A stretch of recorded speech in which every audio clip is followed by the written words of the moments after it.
E parliamo di questa filiera con una produttrice, Susanna Scalambra. Buongiorno Susanna, Buongiorno ti siamo venuti a Claudio. trovare nei tuoi terreni sabbiosissimi vedo, perché è quello che richiede appunto la coltivazione dell'aspargo, L'asparago. come tante altre ortive.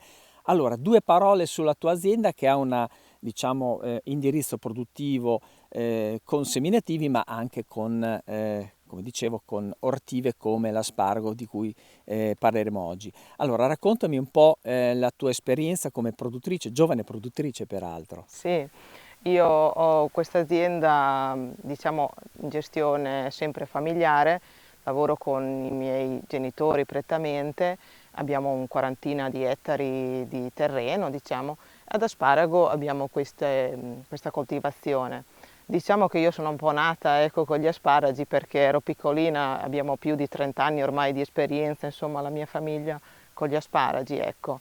Io ce l'ho in gestione dal 2020 e questo insomma è l'appezzamento di terreno che ci dà delle belle soddisfazioni.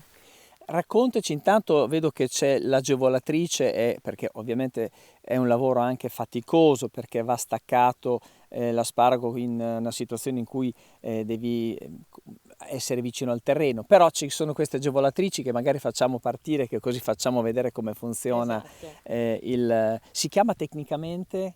Niente, macchina agevolatrice Macchina o agevolatrice. macchinino, noi lo chiamiamo un po' in gergo macchinino raccoglitrice degli asparagi, insomma, sì.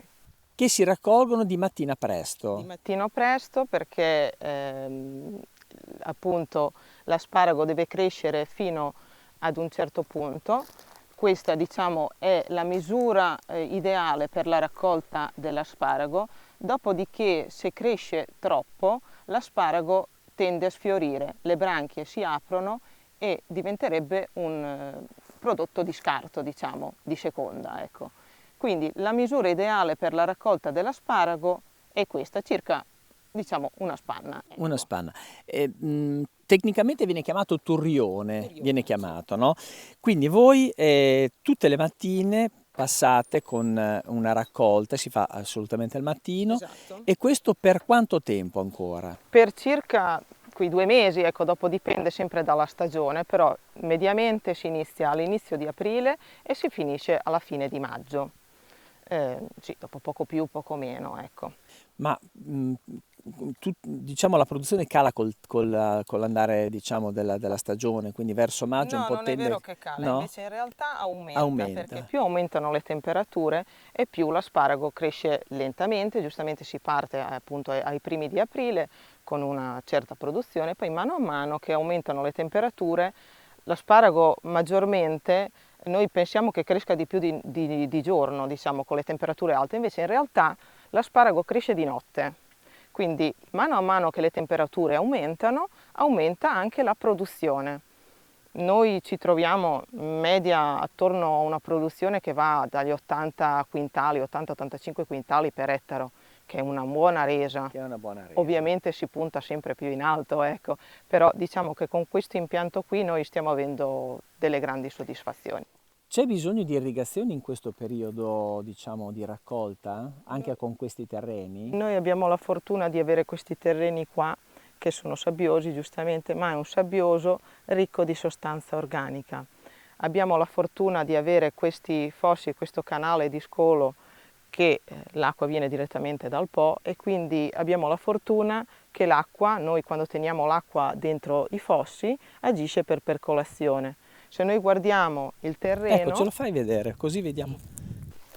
proprio nel senso pratico, noi scaviamo, sopra vediamo che è secco, però noi scavando, vedi, il È terreno bagnato, è sì. molto fresco E resta sempre così, e fino alla resta fine. fresco.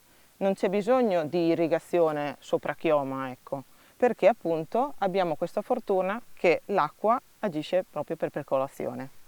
E non c'è bisogno di Il irrigare. terreno appunto è sabbioso, ma essendo vicino a questa zona appunto delle dune, sono terreni ricchi di sostanza organica.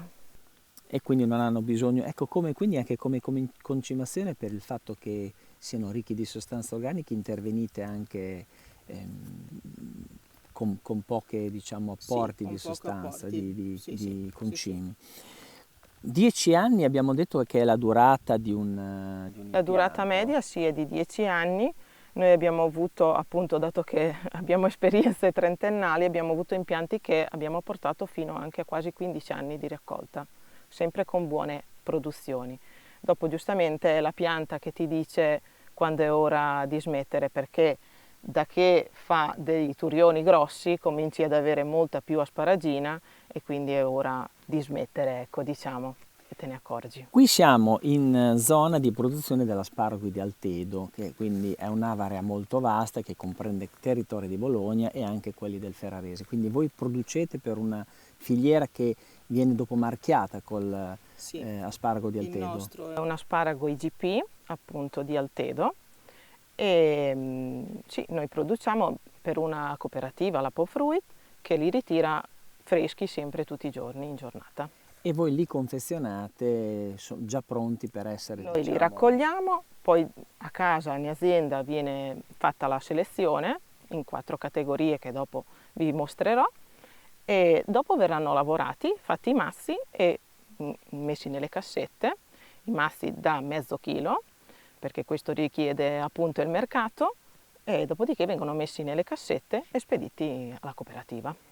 C'è una tecnica particolare per la raccolta. Abbiamo parlato dell'agevolatrice, che è quella che consente insomma intanto di accelerare la raccolta e quindi dare più velocità insomma a questa fase, a questa operazione, ma c'è anche un coltello particolare che dopo vediamo, magari ci fai vedere come si toglie, perché altrimenti si rischia di romperli e di rovinarli, anche perché ogni volta che si raccoglie, anche col coltello bisogna sempre fare attenzione, perché giustamente tu raccogli questo, però vedi c'è già questo che sta per crescere, quindi mentre tu vai sotto giustamente in profondità, perché l'asparago non si raccoglie qui, ma bensì un po' più in profondità, bisogna stare attenti perché appunto ci sono gli altri turioni che stanno risalendo. Quindi insomma ci vuole accuratezza, Sì.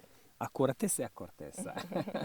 Senti, adesso vediamo, magari leggiamo che credo che stia adesso raccogliendo tuo marito, no? Certo, sì, mio marito che mi dà una mano, sì, in azienda. E così vediamo anche questa operazione direttamente con l'agevolatrice, che è elettrica, ma una volta si andava con quelli a scoppio, no? Sì, noi abbiamo ancora due macchine agevolatrici a scoppio, che sono ancora appunto le storiche di famiglia, appunto da dove sono partiti i miei genitori, e le abbiamo a casa in questo momento, ecco. Poi ve li mostrerò.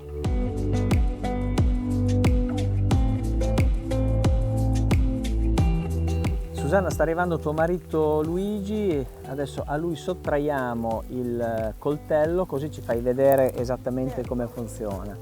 Grazie Luigi, che ha visto che ha fatto un buon lavoro fino adesso. Questo è il nostro coltello di raccolta, il nostro attrezzo indispensabile. Ha un nome particolare? No, coltello. No, un coltello di raccolta. Questo abbiamo detto è la misura ideale dell'asparago, questo qui lo lasciamo qua. Noi non facciamo altro che tac.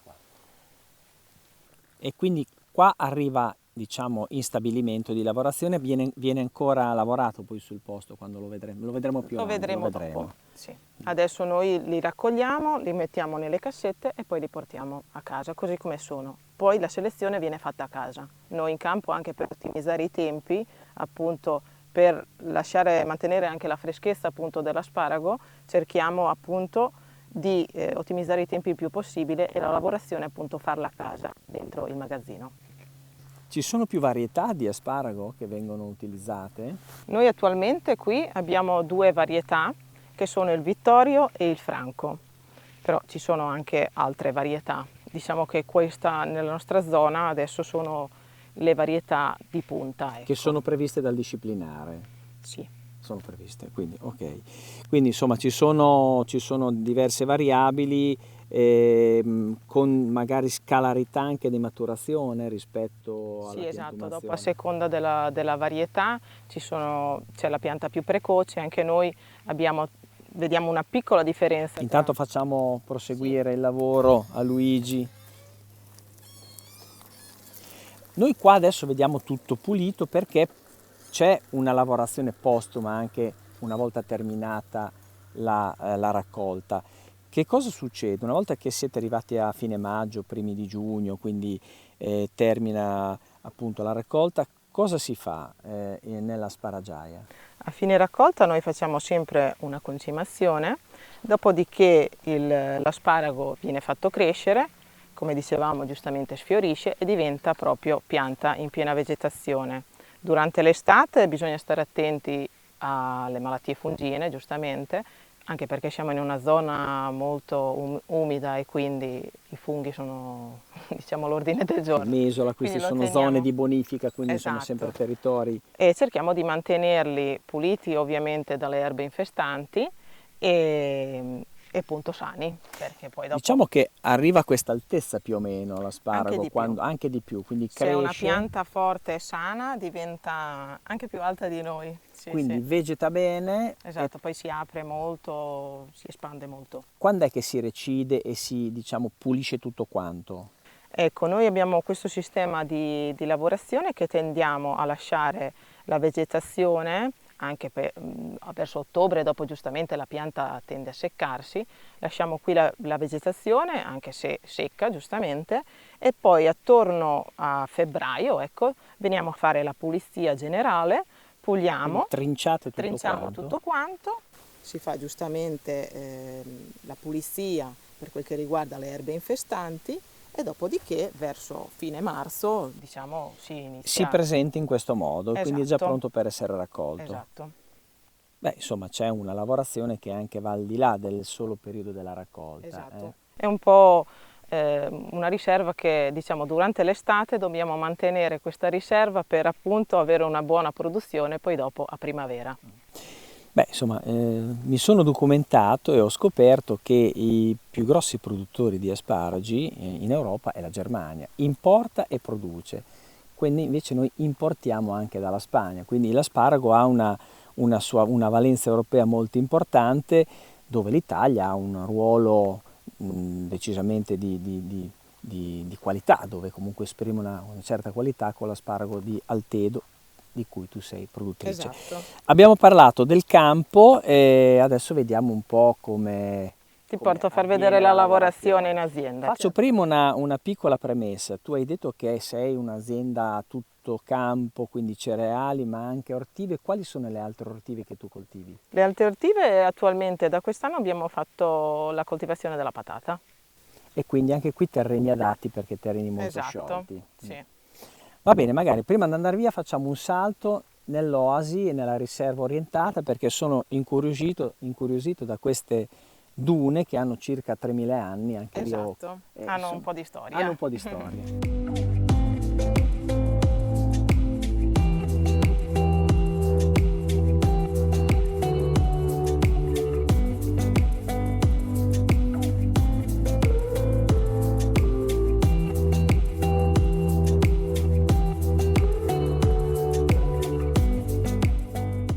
La riserva naturale delle dune fossili di Massa Ensatica, la vedete alle mie spalle, si estende su due comuni, quello di Codigoro e quello principalmente di Mesola. Sono circa 53 ettari e di fatto rappresentano un relitto di antiche dune costiere che risalgono a circa 3000 anni fa. È praticamente tra il Po di Volano e quello di Goro ed è una sequenza di dune che è unica nel panorama regionale e testimonia la posizione di una linea della costa adriatica che risale appunto all'età del bronzo.